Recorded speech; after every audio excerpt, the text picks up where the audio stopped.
పాటలతో దేవుణ్ణి ఆరాధించాము. చక్కని స్కిట్ ద్వారా రక్షణ సువార్త యేసుప్రభు మన కొరకు చేసిన రక్షణ ప్రణాళిక ఎంతో చక్కగా అర్థమయ్యేటట్టుగా చేశారు. ఆ స్కిట్ చేసిన పిల్లలకు, చేయించిన సహోదరులకు వందనాలు అండ్ గాడ్ బ్లెస్ యూ. విచిత్రం ఏంటిదంటే ఇప్పుడు మోహన్ కూడా ఒక మంచి పాట పాడాడు. ఏంటిదంటే ఇది ఎంత చిత్రమో, నమ్మలేని సత్యము. ఏంటిదంటే పాపుల స్నేహితుడని, అంతేనా? పాపిని పరిశుద్ధునికి స్నేహము, దైవ ప్రేమకు ఇది చిహ్నము. యేసుప్రభు ఎప్పుడు బోధించినా, యేసుప్రభు బోధ వినడానికి ఎవరు వచ్చేవాళ్ళు తెలుసా? పాపులే, ఇంకా సుంకరులు, వేశ్యలు, వీళ్ళు వచ్చేవారు యేసుప్రభు చేసే బోధకు. నాకిప్పుడు చెప్పండి, ఈ మధ్యలో ఎవరన్నా బోధ చేస్తుంటే వాళ్ళ దగ్గరికి పాపులు, సుంకరులు, అంటే ఇదొక రకమైన పాపం, దేశ ద్రోహులు లాంటి వాళ్ళు, వేశ్యలు పరిగెత్తుకొచ్చి వాక్యం వింటారా? వినరు. ఎందుకు వినరంటే వాళ్ళు చెప్తుంది ఎవరికో పరిశుద్ధులకు, మనలాంటి వాళ్ళకు కాదు అనుకుంటారు. కానీ యేసుప్రభు బోధలో పరిసయ్యులకు ఆశ్చర్యం ఏమి కలిగిందంటే, ఇప్పుడు చూద్దాము. లూకా సువార్త, మత్తయి సువార్త, ఒకసారి మత్తయి సువార్త 9వ అధ్యాయం, మత్తయి సువార్త 9వ అధ్యాయము 9వ వచనం చదువుదాం.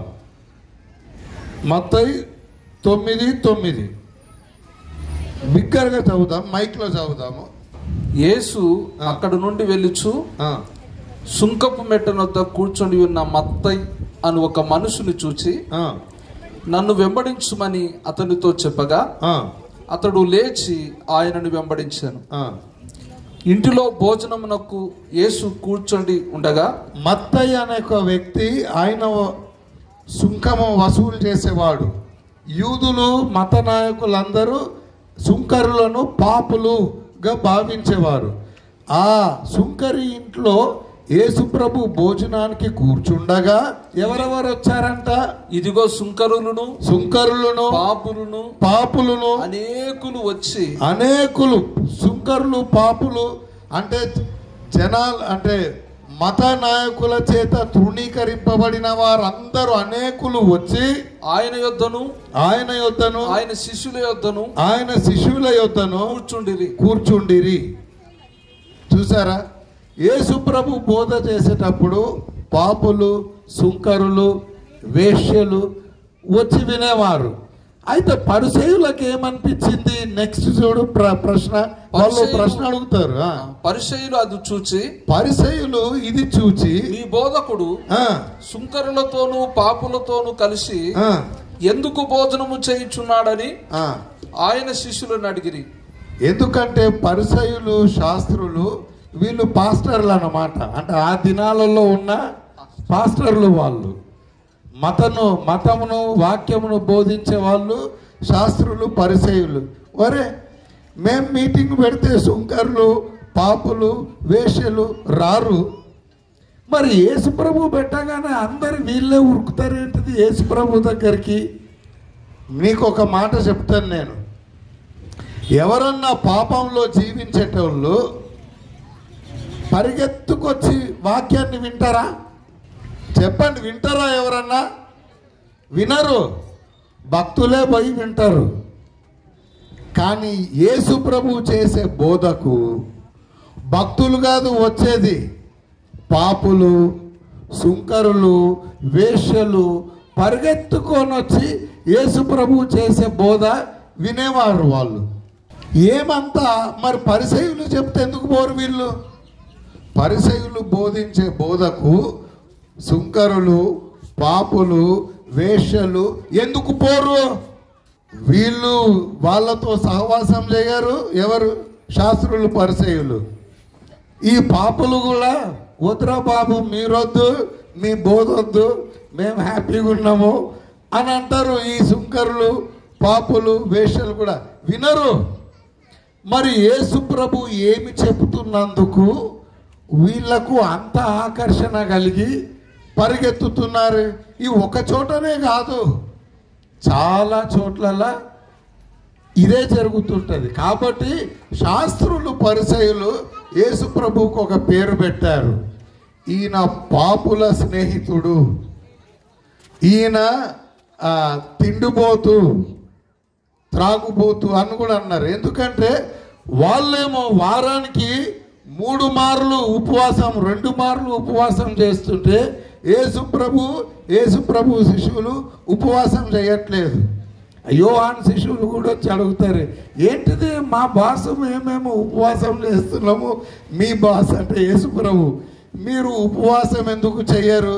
వీళ్ళంతా డిఫరెంట్గా ఉన్నారు. యేసు ప్రభు కానీ ఆయన శిష్యులు కానీ వాళ్ళు ఉపవాసం చేయట్లేదు, బాగా తింటున్నారు భోజనాలు. అక్కడ పోయి ఒక డిన్నర్ అంటారు, ఇక్కడ పోయి ఒక డిన్నర్ అంటారు. అందరూ వచ్చి అమెరికాలో బ్యాప్టిస్ట్ చర్చ్కు ఒక ప్రత్యేకత ఉంది. బ్యాప్టిస్ట్ చర్చ్, మేము బ్యాప్టిస్టులమండి అంటారు అమెరికా దేశంలో. వాళ్ళకు ఒక గుర్తింపు ఏంటిదంటే ఏ మీటింగ్ అయినా తిండి ఉండాలా, అది వాళ్ళకి గుర్తింపు. బ్యాప్టిస్ట్ సంఘం అంటే భోజనం లేని మీటింగ్ ఉండదు. వాడు మీటింగ్కి వచ్చి భోజనం చేయలేదంటే వాడు బ్యాప్టిస్టే కాదు అని అమెరికా దేశంలో ఒక సేయింగ్ ఉంది, వీఆర్ బ్యాప్టిస్ట్. ఏ మీటింగ్ వచ్చినా మీరు కూడా అది ఫాలో అవుతుండ్రు. ఏ మీటింగ్ అయినా భోజనం. యేసు ప్రభు కూడా ఇంతే, ఆయన ఎక్కడ పోయినా భోజనాలు చేస్తున్నారు, వాక్యం చెప్తున్నారు. వీళ్ళు ఉపవాసాలు ఉండట్లే. శాస్త్రులు, పరిసయ్యులు వీళ్ళు తిండిపోతులు, త్రాగుబోతులు. అంటే వాళ్ళు భోజనము, ద్రాక్ష రసము తాగుతారు కదా, వీళ్ళు తిండిపోతులు, తాగుబోతులు, పాపుల స్నేహితుడు అని యేసు ప్రభువుకు ఒక పేరు పెట్టారు. నా ప్రశ్న ఏంటిదంటే, పాపులకు, సుంకరులకు, వేశ్యలకు యేసు ప్రభు బోధలో ఏమి అంత నచ్చింది? ఎందుకు పరిగెత్తుకొని పోతున్నారు యేసు ప్రభు బోధ వినడానికి? మతము అంటే ఇష్టం లేని వారు, వాక్యము అంటే ఇష్టము లేని పాపులు, త్రాగుబోతులు, తిరుగుబోతులు, వేశ్యలు, సుంకరులు, వాక్యం అంటే ఇష్టం లేని వారు యేసు ప్రభు వాక్యం చెప్తుంటే ఎందుకు పోతున్నారు? ఎందుకంటే యేసు ప్రభు వివరించే వాక్యము ఆ శాస్త్రులు, పరిసయ్యులు చెప్తున్నట్టు లేదు. ఏ వ్యక్తి ఎప్పుడు ఈయనలాగా మాట్లాడలేదు, చెప్పలేదు. ఈయన బోధ డిఫరెంట్గా ఉన్నది. ఎలా డిఫరెంట్గా ఉన్నదో ఒకసారి చూద్దాం. యేసు ప్రభు చేస్తున్న బోధ ఏంది, వాళ్ళకి ఎందుకు అంత ఆకర్షణీయంగా ఉంది? 14వ వచనం, 9వ అధ్యాయము 14వ వచనం. అప్పుడు యోహాను శిష్యులు ఆయన యొద్దకు వచ్చి, పరిసయ్యులను మేమును తరచుగా ఉపవాసము చేయుచున్నాము గాని నీ శిష్యులు ఉపవాసం చేయరు. ఏంది? పరిసయ్యులు మేము తరచుగా ఉపవాసం చేస్తాం కానీ ఈ యేసు ప్రభు శిష్యులు ఉపవాసం చేయరేమిటి? గొప్ప తీసి బ్యాప్టిస్టా ఏమి మీరు? జోక్లాగా అంటున్నా కానీ వీళ్ళు ఉపవాసాలు చెయ్యరు. ఏంటి అసలు మీది డిఫరెంట్గా ఉన్నది? వాళ్ళకి ఆశ్చర్యం అవుతుంది. వీళ్ళ మీటింగ్లకు సుంకరులు, పాపులు, వేశ్యలు వస్తున్నారు. వీళ్ళ మీటింగ్లో మీ భోజనాలు ప్రాముఖ్యము, వీళ్ళు అసలు ఉపవాసం చేయరు, వాళ్ళలాగా కనిపించరు పరిసయ్యుల వల్లే. ఏంది మీరు డిఫరెంట్గా ఉన్నారు అని అడుగుతున్నారు. నెక్స్ట్, అసలు యేసు ప్రభును ఎందుకు ఆకర్షించబడుతున్నారు అని అంటే ఇంకొక వాక్యం చూద్దాము. లూకాసు వార్త 15. చాలా వచనాలు ఉన్నాయి కానీ ఈ 2 సార్లు లేవు మనకు కాన్సెప్ట్ అర్థం కావడానికి. లూకాసు వార్త 15వ అధ్యాయము 1వ వచనం చదువుదాం. ఒకప్పుడు సమస్తమైన సుంకరులను, పాపులను ఆయన బోధ వినుటకు ఆయన దగ్గరకు వచ్చుచుండగా. మీకు ఒక మాట తెలుసా? మత్తయి చెప్పినా ఇవే చెప్తాడు, మార్కు చెప్పిన ఇవే చెప్తాడు. యేసు ప్రభు బోధ వినడానికి ఎవరు ఎక్కువ ఆకర్షితులవుతున్నారు? సుంకరులు, పాపులు. సమస్తమైన పాపులు. నీతిమంతులు అనుకునేటోడు రాడు, ఆ బోధ వినడు. కానీ పాపులకు ఎక్కడ లేని ఆకర్షణ యేసు ప్రభు వాక్యము చెప్తే. నేను మరలా చెప్తున్నా, వాక్యము చెప్తే భక్తిగా ఉన్న వాళ్ళు వస్తారా వినడానికి? పాపులు పరిగెత్తుకొని వస్తారా? మామూలుగా భక్తి గల వాళ్ళే వస్తారు కదా, పాపులు రారు కదా. వేషాలు ఊరుకొస్తారా? సుంకర్లు ఊరుకొస్తారా? రారు. వీళ్ళు మీటింగ్ పెడితే ఈ 3 గుంపులు రారు. యేసు ప్రభు మీటింగ్ పెడితే వాళ్ళే వస్తారు. ఈయన చెప్పే బోధ ఏంది, పరిసయ్యులు చెప్పే బోధ ఏమిటి?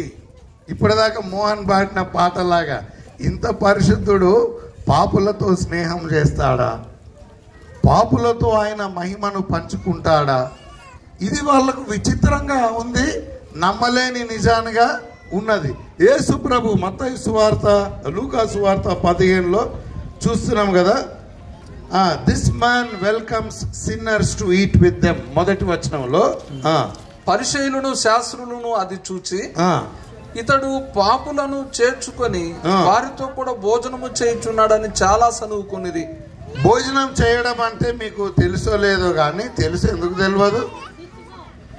ఇప్పుడు కొంతమంది, ఒరేయ్ నువ్వు నాతో భోజనం సమానంగా కూర్చొని చేయడానికి నువ్వు అర్హుడవు కాదు అని అంటారు కదా. భోజనము నువ్వు చేస్తే అక్కడ పోయి చెయ్యి, మా గ్లాసులో తాగొద్దు, మా ప్లేట్లు ముట్టుకోవద్దు, మా నీళ్లు తాగొద్దు అనేటోళ్ళు లేరా? మేము అలగ్, మీరు అలగ్, మనం సేమ్ కాదు అని అంటారు కదా. కానీ యేసు ప్రభువు మాత్రము పాపులు, సుంకరులు అందరితో కలిసి భోజనం చేసేవాడు. ఈయన ఏం డిఫరెన్స్ చూపలే. అట్లని ఈయన పాప అనుకున్నారు, అస్సలు కాదు. ఒకసారి చదువుతాము లూకాస్ హెబ్రీ పత్రిక. అసలు యేసు ప్రభు ఎలాంటి వాడు చూద్దాం. హెబ్రీ పత్రిక 7వ అధ్యాయము, హెబ్రీ 7. ఈయన పాపులలో చేరక ప్రత్యేకంగా ఉన్నాడు అనే మాట. హెబ్రీ పత్రిక 26. పవిత్రుడును నిర్దోషియు నిష్కల్మషుడును పాపులలో చేరక ప్రత్యేకంగా ఉన్నవాడును. ఇది ఎవరితో పోలుస్తున్నారు తెలుసా? దేవుని మందిరంలో అందరికంటే గొప్ప నాయకుడు ఎవడంటే ప్రధాన యాజకుడు. అంటే దేవుని మందిరంలో, యెరూషలేములో దేవుని సన్నిధికి సంవత్సరానికి ఒకసారి అతి పరిశుద్ధ స్థలంలో అడుగుపెట్టే అర్హత ఎవరికన్నా ఉందంటే ఎవరికి ఉంది? ప్రధాన యాజకునికి ఉంది. ఆయనతో పోలుస్తూ చెప్తున్నాడు, ఈ ప్రధాన యాజకుడు యేసు ప్రభువు అయితే ఆ పాపి అయిన ప్రధాన యాజకుడు ఉన్నాడు చూడు, అట్లాంటి వాడు కాదు. త్రాగుబోతులతో, వ్యభిచారులతో పోలుస్తలేరు ఇక్కడ యేసు ప్రభువును. హెబ్రీ పత్రికలో ఎవరితో పోలుస్తున్నారు? పవిత్రుడును ప్రధాన యాజకుడితో. ఇశ్రాయేలు దేశంలో అతి పరిశుద్ధ స్థలంలో దేవుని సన్నిధికి సంవత్సరానికి ఒకసారి పోయే ఛాన్స్ ఎవరికన్నా దొరికిందంటే అది ప్రధాన యాజకుడికి. వాడు తోపు. ఇశ్రాయేల్ దేశంలో వానికంటే మించిన వాడు ఎవడో అంటే పోపులాగా. అంటే ఇప్పుడు ఇది తోపు పోపు బాగానే కలిసింది. కానీ ఇప్పుడు మన రోమన్ క్యాథలిక్స్లో టాప్ ఎవరు? పోప్ అంటారు. అట్లా యూదులలో టాప్ ఎవరు? ప్రధాన యాజకుడు. ఎందుకంటే కింద వచనం చదువుదాము. ఈయననేమో పాపులలో చేరక ప్రత్యేకంగా ఉన్నవాడు, నిష్కల్మషుడు అని యేసు ప్రభు గురించి చెప్పి ఇంకా నెక్స్ట్ వచనం చదవండి. ఆకాశ మండలము కంటే మిక్కిలి హెచ్చైన వాడునైనా ఇట్టి ప్రధాన యాజకుడు మనకు సరిపోయిన వాడు. ధర్మశాస్త్రము ఇప్పుడు యేసు ప్రభు కాక ధర్మశాస్త్రం క్రింద ఉన్న ప్రధాన యాజకులు ఎట్లాంటి చెప్తున్నాడు.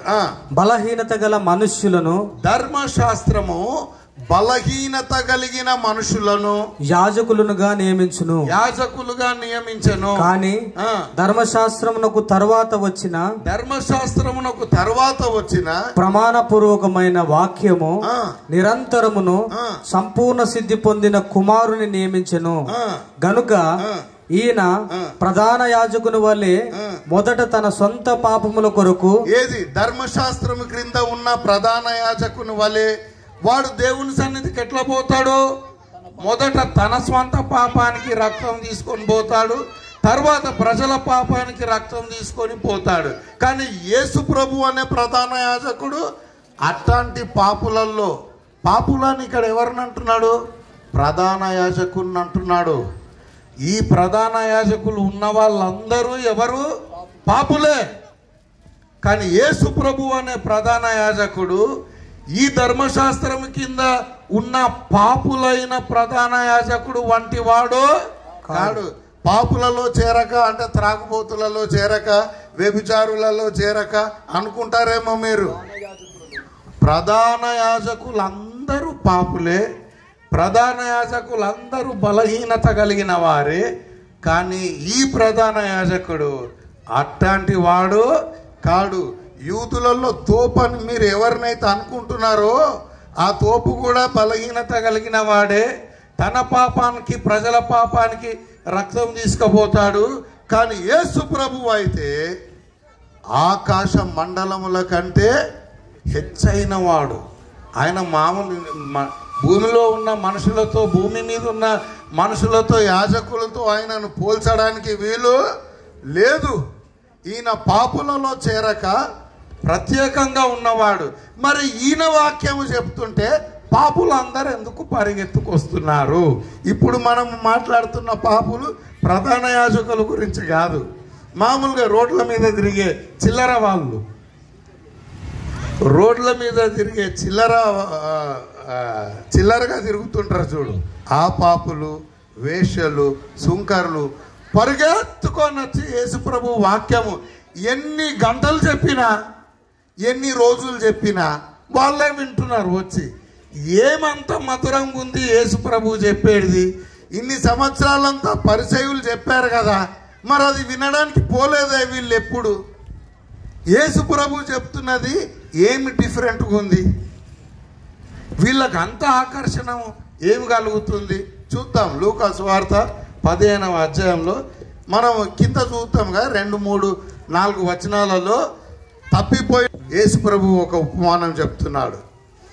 ఏమని చెప్తున్నాడంటే తండ్రి మనసు ఎట్లాంటిదో చెప్తున్నాడు, దేవుని మనసు ఎలాంటిదో చెప్తున్నాడు. 100 గొర్రెలు ఉన్నాయంట ఒకడికి. మీకు ఇది తెలుసు కదా, తప్పిపోయిన గొర్రె ఉపమానం ఎంతమందికి తెలుసా? టెస్ట్ చేస్తాను. ఒక గొర్రె 100 గొర్రెలలో 9 గొర్రెలు ఉన్నాయి. ఒక గొర్రె మాత్రము తప్పిపోయిందంటే అమాయకమైంది కాదు, తుంటరిది. అది గుంపులు, అదేదో దారి తల్లేక అట్ట తప్పిపోయింది కాదు. అది డిసిప్లిన్ లేదు, దానికి ఒక క్రమశిక్షణ లేని గొర్రె. అన్ని క్రమశిక్షణతో ఉంటే ఇది క్రమశిక్షణ కింద ఉండక గుంపును వదిలిపెట్టి వెళ్ళిపోయిన గొర్రె. ఈ తప్పిపోయిన గొర్రెను వెతుక్కుంటూ కాపరి పోయి కనిపించగానే దాని చెవులు పట్టుకొని ఈడ్చుకుంటూ వచ్చాడు కాపరి అని చెప్తుండా యేసుప్రభు? ఏమని చెప్తుండు? ఎత్తుకొని భుజం మీద వేసుకొని, వాయబ్బా, డిసిప్లిన్ లేనోడిని, ఒక క్రమశిక్షణ లేని గొర్రె. మా దగ్గర అయితే కర్ర తీసుకొని కొడతారు, కనబడితే దాని చెవులు పట్టుకొని కొట్టి వాతలు పెట్టి ఇంకోసారి పోతావా అంటారు. కానీ దేవుడు ఇట్లున్నాడు అని యేసుప్రభు చెప్తున్నాడు. మీరు క్రమశిక్షణ లేకుండా నీతిని తొలగిపోయినారు. దేవుడు మిమ్మల్ని వెతుక్కుంటా వచ్చి మీరు కనబడితే మీ మెడలు ఇరగొట్టలే, ఆయన భుజాల మీద వేసుకొని సంతోషంగా పోతున్నాడు. ఆయన కొట్టలేదు దాన్ని, తిట్టలేదు కూడా దాన్ని. భుజం మీద వేసుకొని పోయాడంటే పాపులకు ఇది సంతోషకరమైన వార్తనా లేకపోతే దుఃఖం వస్తుందా? అబ్బా దేవుడు ఇంత ప్రేమ కలిగినోడా అని అయింది. ఇంకొక ఉపమానం, ఈ పాపులందరూ ఏమి వింటున్నారో, యేసు ప్రభు ఏమి బోధిస్తున్నాడు, ఆ పాపులు సుంకరులు వేషలు వచ్చి ఏమి వింటున్నారు అది నేను చెప్తున్నాను. ఇప్పుడు నేను పరిసయ్యులు ఏం చెప్తున్నారు, నువ్వు ధర్మశాస్త్రము చెయ్యాలి, ఆజ్ఞలన్నీ పాటించాలి, నాలాగా ఉండాలంటే మాతో కాదు, పోవా నువ్వే చెప్పుకోబోదా, ఇది మాతో కాదు, అసలు నువ్వు కూడా అట్లా లేవు కానీ చెప్తున్నావు అట్లా ఉండాలని అని వాళ్ళు వేషధారులు. వాళ్ళు చెప్పే బోధ వేరు, యేసు ప్రభు చెప్తున్న బోధ కంప్లీట్గా వేరు. ఇంకొక ఉపమానం చెప్తాడు, ఇదే లూకా 15లో తప్పిపోయిన కుమారుని గురించి చెప్తాడు. పోనీ ఇదన్నా కరెక్ట్గా తెలుసా మీకు? తప్పిపోయిన కుమారుని ఉపమానం, వాడు తండ్రి ఇంటి నుంచి ఆస్తి అంతా తీసుకొని పోయి వేశ్యలతో ఖర్చు పెట్టి డబ్బులన్నీ అయిపోయినాయి, పని చేద్దామంటే ఒక ఉద్యోగం దొరికినది, వాడు మరలా ఉద్యోగం నుంచి వెళ్ళగొట్టినట్టున్నాడు, ఇంకొకటి దగ్గర ఉద్యోగంకి వెళ్ళాడు. ఏం ఉద్యోగం అంటే పందులు కాసే ఉద్యోగము. యూదులు పందులను తినరు, గొర్రెలు కాస్తారు కానీ పందులు కాయరు. కానీ వీడు ఎంతో దిగజారిందంటే గొర్రెల కాపరన్న కాలే, పందుల కాపరైండు. పందుల కాపర్ అయిన తర్వాత యజమాని వీనికి ఆకలి అవుతుంటే యజమాని అన్నాడు, ఓయ్ నువ్వు పందులను జాగ్రత్తగా కాయి, కానీ జాగ్రత్త సుమే, వాటికి పెట్టిన తిండి తినేవు, పందులకు పెట్టిన తిండి పందులకే పెట్టు కానీ నువ్వు మాత్రం తినకన్నాడు. పందులు తినేది కూడా తిననిస్తలేరు వీడిని. వీడు ఎంత దిగజారిపోయిందంటే పందులు తినే తిండి కూడా వీనికి దొరకతలే.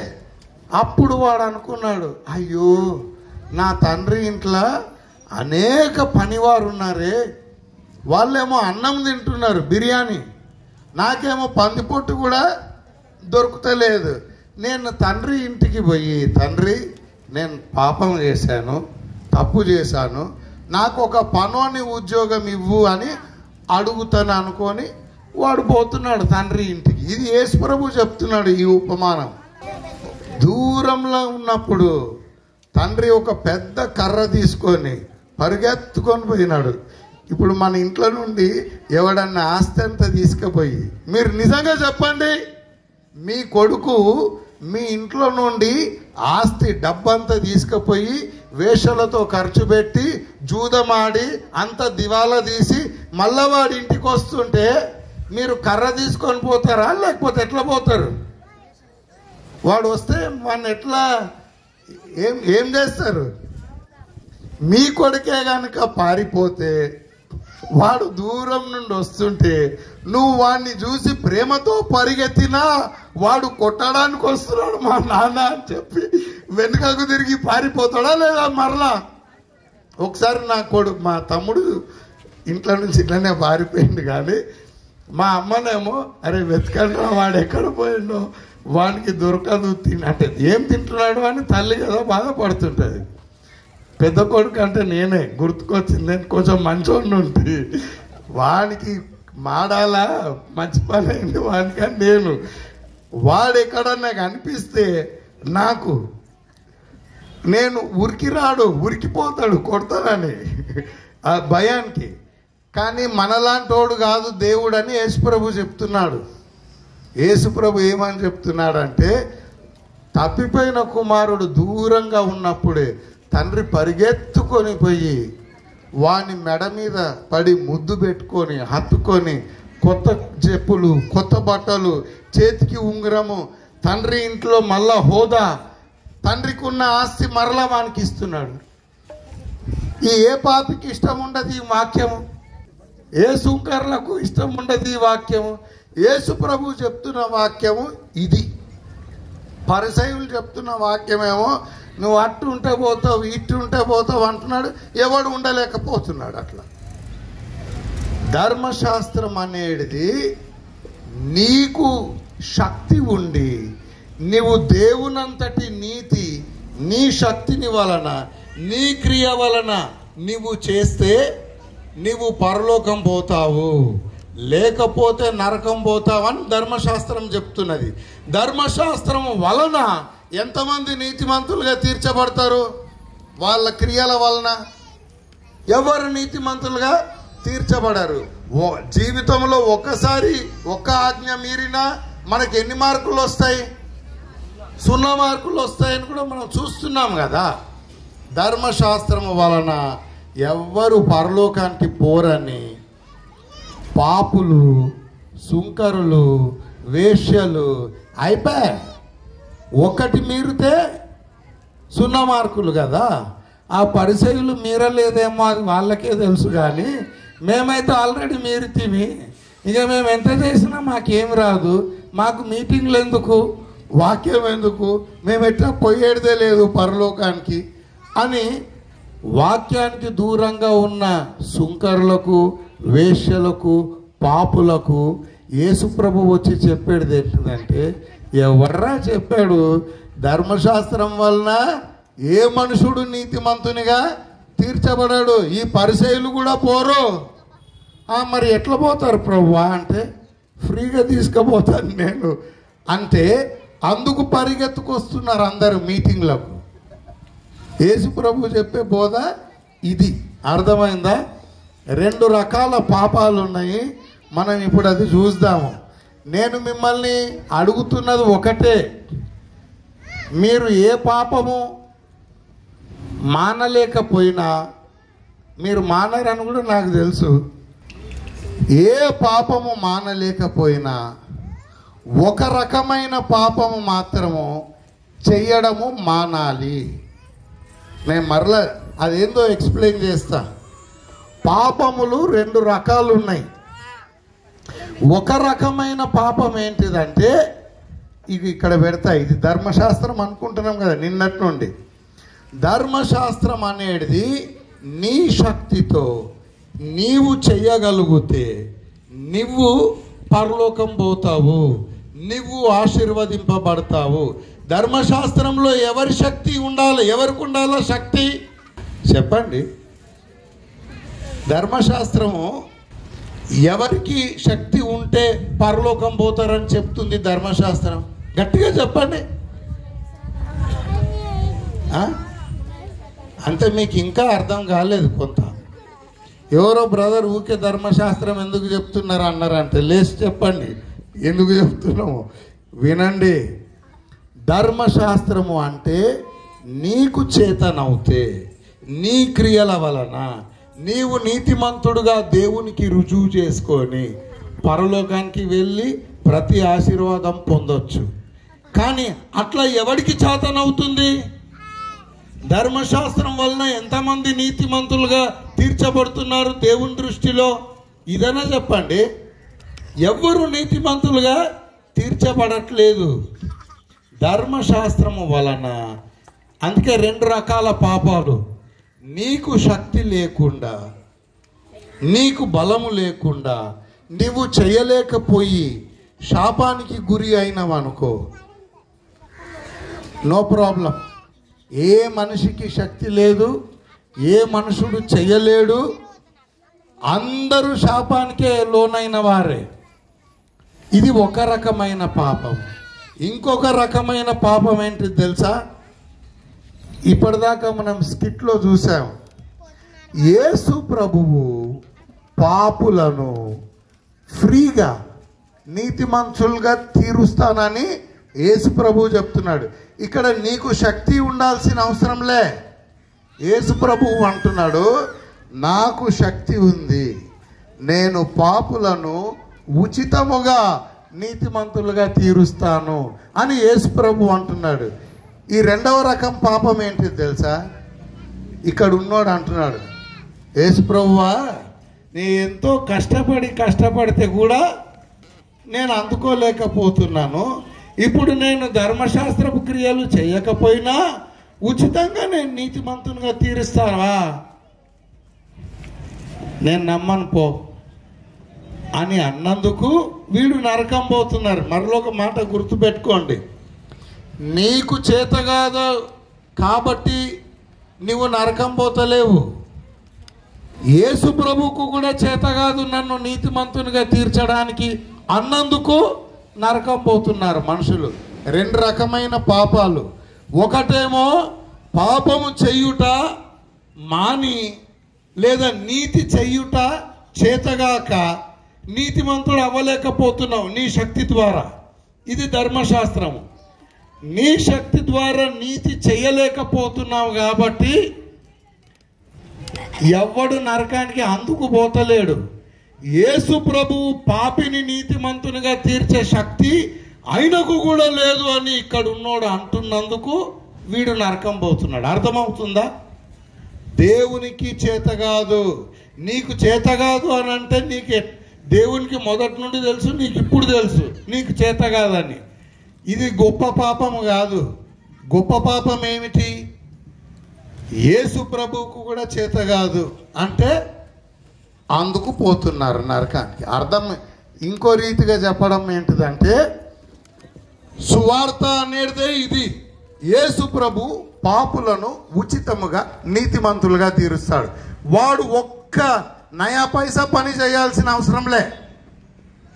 వాడు ఒక్క గ్రాము బరువు కూడా లేపాల్సిన అవసరమో లేదు.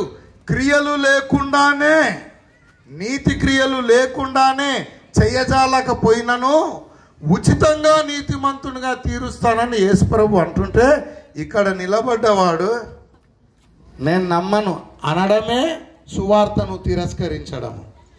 యేసు ప్రభువుకు కూడా చేత కాదు నన్ను నీతిమంతునిగా తీర్చడానికి అన్నందుకు వీడు నరకం పోతున్నాడు. కానీ వీడు నీతి చేయలేనందుకు వీడు నరకానికి పోవట్లే. మనుషులు ఎవ్వడూ నీతి చేయలేడు. వాని నీతి క్రియల వలన నీతిమంతునిగా తీర్చబడలేడు. ఏ మనిషి చేయలేడు. యేసు ప్రభు వచ్చి నేను పాపులను నీతిమంతులుగా ఉచితంగా చేస్తానని ఆయన అంటుంటే, అది కూడా దేవునికి చేత కాదు అంటున్నావు కదా. నీకెట్ట చేత కాదు, దేవునికి కూడా చేత కాదు అన్నందుకు నరకం పోతున్నారు. కానీ అందుకే ఒక రకమైన పాపము మానాలి. ఏది ఇది మానగలరు, మానలేందేదో చెప్తా, మానగలిగిందేందో చెప్తా. ధర్మశాస్త్రము క్రింద చరిత్రలో ఉన్న ఏ ఒక్కడు కూడా ధర్మశాస్త్రం చెప్తున్న నీతిని చేయలేకపోయినారు. ఎవరికి చేతకాలే. ధర్మశాస్త్రమును చూసి కొంత నీతి చేస్తున్నారు వాళ్ళు. ఏది దొంగిలించొద్దు, అబద్ధం ఆడొద్దు, వ్యభిచరించొద్దు, ఇవన్నీ కొంత చేస్తున్నారు. ఏంటిది చేస్తున్నారంటే బాహ్యంగా చేయట్లేదు. ఏది చేసినా మనుషులనే చేసుకుంటున్నారు హృదయంలో. దేవుడు అది మానవ నీతి. దేవుడు ఏమంటున్నాడంటే ధర్మశాస్త్రము చూపిస్తున్న నీతికి నువ్వు ధర్మశాస్త్రమును చూసి చేస్తున్నాను అనుకునే మానవ నీతికి తేడా ఎంతుందో చెప్తున్నాడు. మానవ నీతి క్రియలన్నీ మురికి గుడ్డలుగా కనబడుతున్నాయి దేవునికి. అంటే మానవుడు ధర్మశాస్త్రమును చూసి వాడు చేస్తున్న నీతి బహిష్టి గుడ్డలుగా దేవుని దృష్టిలో ఉన్నాయి. మనుషుడు నీతి చేస్తాడు. ఏంటిది? ధర్మశాస్త్రమేమో దేవుని లాంటి నీతిని చూపిస్తుంటే మనుషుడేమో ధర్మశాస్త్రాన్ని చూసి వానికి చేతనైన నీతి చేస్తున్నాడు. కానీ వీడు చేస్తున్న నీతి ధర్మశాస్త్రము చెప్తున్న నీతిని అందుకుంటుండా? వీడు అందుకున్నట్లే. వీడు ఉత్పత్తి చేస్తున్న నీతి అంతా బహిష్టు గుడ్డలే. ధర్మశాస్త్రము డిమాండ్ చేస్తున్న నీతి ఏమో దేవుని వంటి నీతి. దాన్ని అందుకోలేకపోతున్నారని రోమా పత్రిక 4వ అధ్యాయం ఒక చివరి 4 వచనాలు చదవండి బ్రదర్. ధర్మశాస్త్రమును ఏ నీతినైతే ధర్మశాస్త్రము చూపిస్తుందో ఆ నీతిని మనుషులు అందుకోలేకపోతున్నారు. రోమా 9 చివరి 4 వచనాలు చదువుదాము. విశ్వాస మూలంగా కాక ఇగో ఇశ్రాయేలీయులు అయితే ఇంకొక 2 వచనాలు పైనుండి చదువుదాము. అట్లయితే మనమేమందుము, నీతిని వెంటాడని అన్యజనులు. ఇగో నీతిని వెంటాడని అన్యజనులు ఎవరు అంటే ఇప్పుడు యేసు ప్రభు చెప్తున్నాడు చూసావా, కొంతమంది సుంకరులకు కానీ లేదా పాపులు కానీ వేశ్యలు కానీ. అన్యజనులు అంటే అసలు వాక్యమే తెలియని వాళ్ళు, ఇశ్రాయేలీయులు కాదు వాళ్ళు, ఏమాత్రము వాక్యం ఎరగని వారు అన్యజనులు. అనగా విశ్వాసమూలమైన నీతిని పొందిరి. యేసు ప్రభువును నమ్మితే యేసు ప్రభు ఆయన నీతిని ఇస్తాడు కదా వారికి. అన్యజనులు ఎప్పుడు ధర్మశాస్త్రాన్ని వెంటాడలే, ధర్మశాస్త్రం చెప్తున్న నీతిని వెంటాడలే. అలాంటి వారు విశ్వాసమూలమైన నీతి, యేసు ప్రభు నీతిని పొందుకున్నారు అన్యజనులు. అయితే ఇశ్రాయేలీయులు నీతికి కారణమైన నియమమును వెంటాడినను, అంటే దేవుని నీతిని సూచిస్తున్న ఈ ధర్మశాస్త్ర నియమాన్ని వెంటాడి ఆ నియమమును అందుకోలేదు. అందుకున్నారా? అదేమో ఆకాశం అంత ఎత్తున్నది ధర్మశాస్త్రము, వీడేమో ఉట్టి అంతా కూడా ఎగరలేడు. ఆకాశం అంతా ఉన్నతంగా ఉన్న ఆ ధర్మశాస్త్రపు నీతిని వీడు అందుకోగలిగిండా? అందుకోలే. వీడు హై జంప్ చేస్తున్నాడు కానీ వీడు చేసే హై జంప్ అంతా బహిష్టి గుడ్డల వంటిది. మనుషుడు చేసే నీతి అంతా బహిష్టి గుడ్డల వంటిది అని యెషయా 64:6లో ఉంది. మా నీతి క్రియలన్నీ మురికి గుడ్డలాయను అంటే అర్థం ఏంటిదంటే హెబ్రీ భాషలో మేము ధర్మశాస్త్రమును చూసి మేము ఉత్పత్తి చేస్తున్న నీతి అంతా ధర్మశాస్త్రము కోరే నీతికి మేము ఉత్పత్తి చేసే నీతికి పోలిక లేకుండా ఉంది. అదేమో దేవుని వంటి నీతి చేయమంటుంటే మేమేమో బహిష్టి గుడ్డల వంటి నీతి మాదైంది మనుషుల నీతి అని అంటున్నారు. ఇశ్రాయేలీయులు ధర్మశాస్త్రాన్ని వెంటాడి ఆ నీతిని అందుకున్నారా? అందుకోలే. మీరు ఇప్పుడు వెంటాడి అందుకోగలుగుతారా ఆ నీతి ప్రమాణాన్ని? వెనక ఉన్న సహోదరులు కూడా గట్టిగా అందుకోగలుగుతారా?